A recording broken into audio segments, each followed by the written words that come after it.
శనివారం నాడు తెల్లవారకు ముందు తలంటు పోసుకుని నల్ల చీర నల్ల రవిక ధరించి శంకు చక్రములతో కూడిన 7 కొండల స్వామి తిరునామమునకు మట్టి ప్రమిదలో 7 రంగులతో కూడిన వత్తిని వెలిగించి శశాస్త్రీయంగా స్వామిని పూజించి కమ్మని నువ్వుల చిమ్మిలి నైవేద్యం పెట్టి నీరాజనముతో వ్రతమును పూర్తి చెయ్యాలి.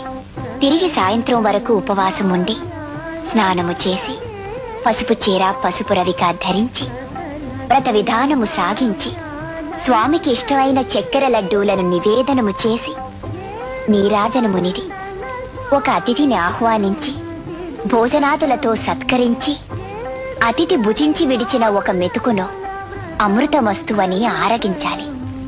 అప్పటికి ఆనాటి శనివార వ్రతం పూర్తవుతుంది. ఈ విధంగా 7 శనివారములు వ్రతమును చేసినచో ఉద్దేశించిన సత్ఫలమును పొందగలరు.